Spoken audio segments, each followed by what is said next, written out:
Volume 4, Chapter 75, The Republic of Vermont. Still another territory of ambivalent status was Vermont. As late as 1778, Vermont, an independent republic, had not been recognized by the United States or accepted as a state.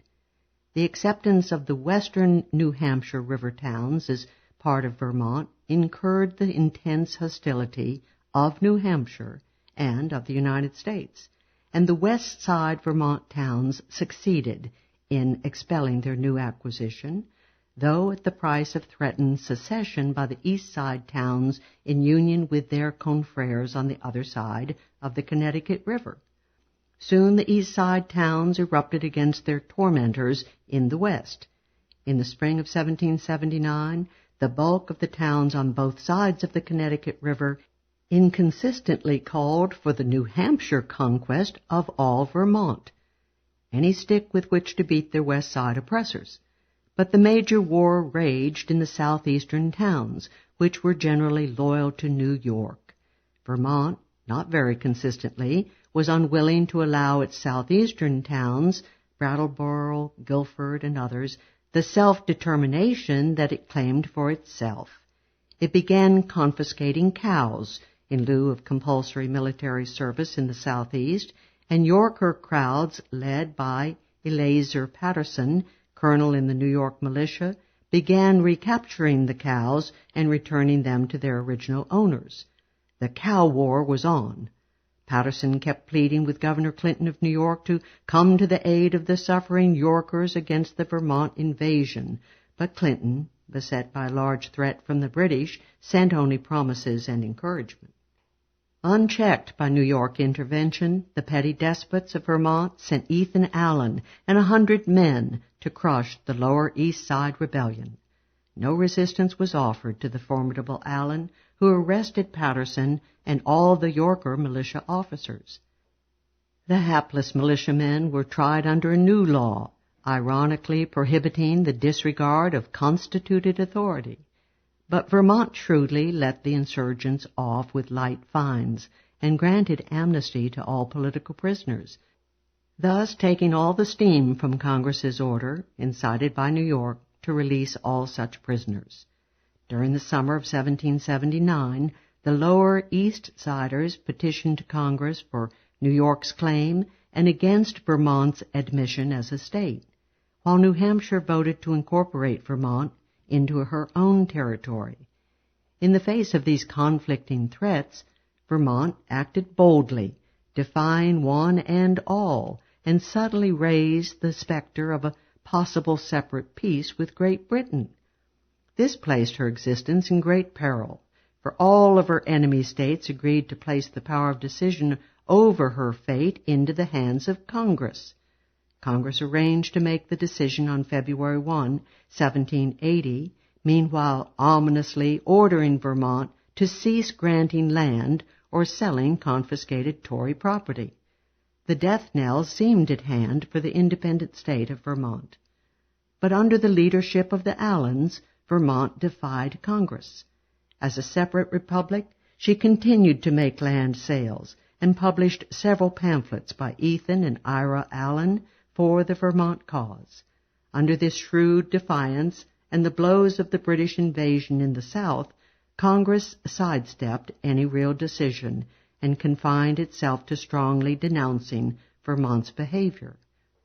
Then, in mid-September, Vermont Governor Thomas Chittenden presented to Congress a flat and open threat.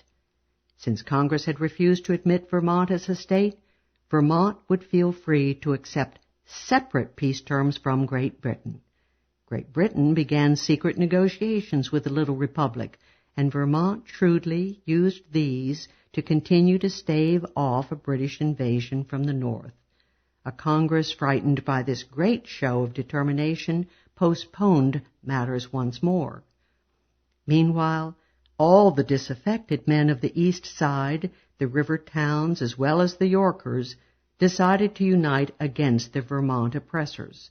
Meeting at Charlestown on the east bank of the Connecticut River in mid-January 1781, delegates from 43 towns in eastern Vermont and western New Hampshire decided overwhelmingly to join the state of New Hampshire. But Ira Allen, wheeling and dealing, persuaded the convention to reverse itself and vote the East Side towns back into Vermont. In return, he promised once again that Vermont would take the western New Hampshire towns back into the Vermont Republic, an act that would mollify the towns on both sides of the Connecticut River. Vermont's daring, in the face of enemies on all sides, was phenomenal.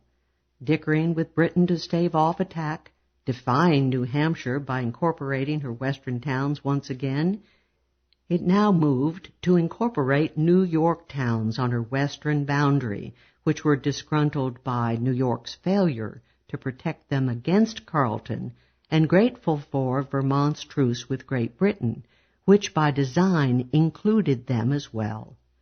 The New York towns lying west of Vermont's border and east of the Hudson and Lake George responded to the invitation with enthusiasm and met in mid-May at Cambridge to apply immediately for inclusion in Vermont. The June session of the Vermont legislature eagerly accepted the re-entrance of the New York towns. Vermont was now united internally, but at the expense of the implacable enmity of New Hampshire and New York. In response to Congress's demand to surrender the towns that had seceded from New Hampshire and New York, she sturdily informed it that she could not do so until admitted as a state. Yorktown finally eliminated the threat of British invasion, but again opened Vermont to attacks from its jealous neighbors. New York sent a troop of militia under Colonel John Van Rensselaer to try to recover the seceding New York areas called the West Union. But New York militiamen began to desert en masse and defect to the ranks of Vermont, and the New York force, worn down to 80 men, fled at the arrival of Ethan Allen and his 500 Vermonters. Trouble also sprang up in the East Union, the former New Hampshire river towns, with Vermont and New Hampshire imprisoning each other's officials.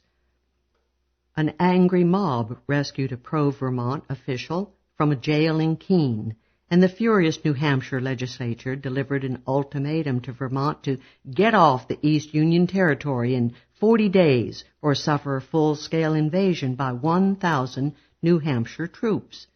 And the Southeast Yorkers sprang up once more to urge Vermont inclusion in the state of New York. At this point, Vermont's bold determination and high resolve were dissolved as if by magic by the advice of the now charismatic George Washington. In January 1782, Washington gravely advised Vermont to surrender the West and East Union towns to New York and New Hampshire, respectively, after which Congress would surely admit Vermont promptly into the Union as the 14th state. Vermont rapidly divested itself of these acquisitions, even though this meant the betrayal of the hopes of the East and West Unioners. Perhaps symbolically, it did this on Washington's birthday. But with the territory removed from Vermont hands, Congress conveniently forgot its part of the bargain and tabled the whole issue, now that the British threat was over. New York and New Hampshire began to move in for the kill, and New York passed a law pardoning all citizens of Vermont and recognizing all grants of land made there by New Hampshire or by Vermont itself. The Southeast towns redoubled their urgings to be incorporated into New York, and the East Side towns did the same for New Hampshire. At this point, rebellion and conflict broke out in the Southeast, launched by a Yorker movement centering in Guilford. In this unstable situation, Vermont felt it could play New Hampshire and New York against each other, since in any partition of Vermont, the entire East Side was scheduled to go to New Hampshire and not to New York. Neither state could then intervene in the fray. The Second Cow War began once more over attempted conscription into Vermont's militia, leading to refusal, consequent confiscation, and sale of the refusers' cows by Vermont. A Yorker mob reconfiscated Joel Bigelow's cow, and the fracas had begun again. Now New York State finally and officially organized Cumberland County in the southeast, appointing sheriffs, judges, and militia officers. In the face of a threatened Vermont invasion, the Southeasterners were scarcely deterred by Vermont's passivity and mild treatment of the affair. Yorker prisoners were forcibly released, and Yorkers refused to pay taxes to the Republic of Vermont. Finally, in mid-September, Vermont sent Ethan and Ira Allen and over 200 men into Cumberland, and they promptly rounded up the leading Yorker officials. The blustering threats of the highly feared Ethan Allen to lay waste to Guilford quelled that town's attempt at resistance. A Vermont court decreed permanent banishment from the Republic for the 5 leading Yorker rebels and confiscation of their property.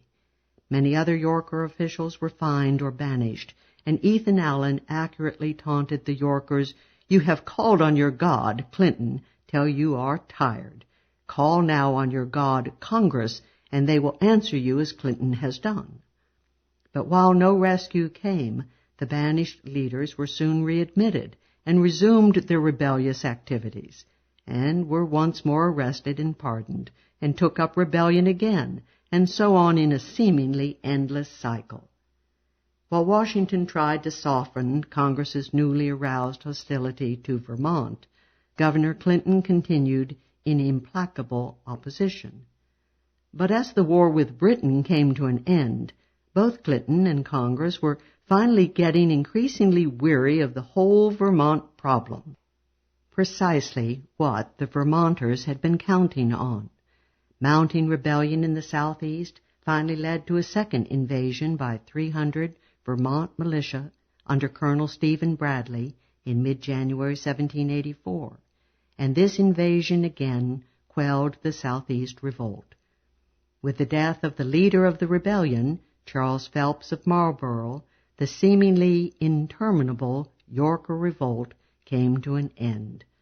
Vermont still stood as an independent republic, albeit shorn of its expanded East and West Union towns, its eventual admission to the Confederation apparently inevitable.